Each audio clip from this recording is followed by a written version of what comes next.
Optional video now. These are mixed problems. They could be speed problems, they could be velocity problems, they could be acceleration problems at this point. And you're going to have to be able to figure out which one's which. So you have this pink formula sheet, or maybe yours is green, and you have the speed equation here, the velocity equation here, the acceleration equation here.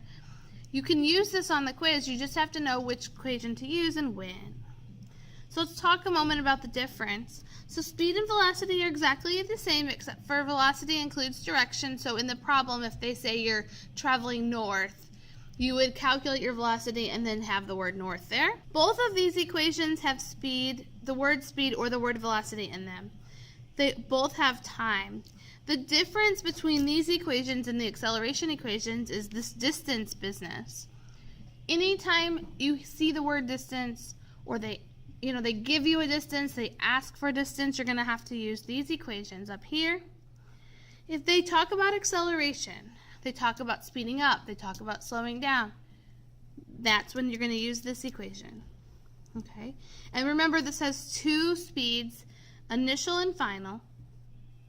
So let's just jump in, and you can watch as much of this or as little of this as you like. So number 1 says it took 3.5 hours, now we can all agree that that's time, right? To travel the distance between two cities at a velocity of 120 miles per hour. They're asking how many miles lie between the two cities. So they're asking for distance. So since I have distance here, I'm going to have to use this equation up here. Remember, if you're trying to find distance, distance is velocity times time. You will have to be able to do that by yourself on the quiz. I will not give it to you. So we have 120 miles per hour times 3.5 hours. The hours cancel. So I have 120 times 3.5, which is 420 miles between the two cities. What is the velocity of a car that traveled a total of 75 kilometers? So the distance traveled is 75 kilometers. How do I know? Well, they'd give you kilometers. So kilometers is a measurement of distance, and you need to be able to figure that out. It says north, so the direction's north on this. And the time it took is 1.5 hours. Again, I know that's time because it's measured in hours, and you have to be able to know that. They're asking for velocity. I know velocity is right here. Distance divided by time. 75 kilometers divided by 1.5 hours. And that's 50. Now, the units are kilometers per hour. I get that from right here. And I have to add the north because specifically they asked me for velocity. Number 3, a car accelerates from 25 kilometers per hour to 55 kilometers per hour in 30 seconds. What's the acceleration? So they asked me specifically for the acceleration. I know that I'm going to use this equation. I know that I have to distinguish between my two speeds. And they should also give me time here. So it says accelerates from 25. That means the initial velocity was 25 to 55.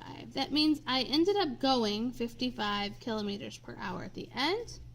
And the time it took is 30 seconds. So my acceleration equation, just copy that from your pink sheet. So final velocity minus initial velocity.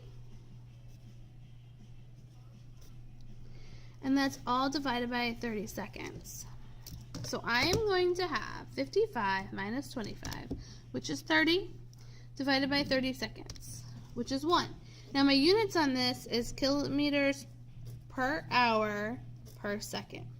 So that means every second that goes by, we are speeding up 1 kilometer per hour. So number 4, a train is accelerating at a rate of 2.0 kilometers per hour per second. If the initial velocity is 20 kilometers per hour, what is the velocity after 30 seconds?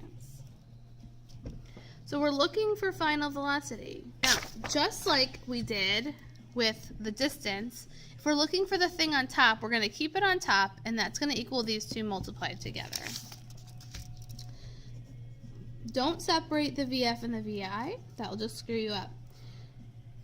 So we have VF minus VI equals A times T. So my final velocity minus my initial velocity, and that's going to equal A times T. So 2 times 30.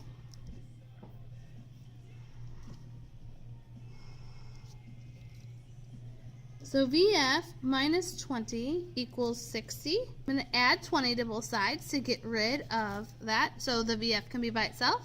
So the final velocity is 80 kilometers per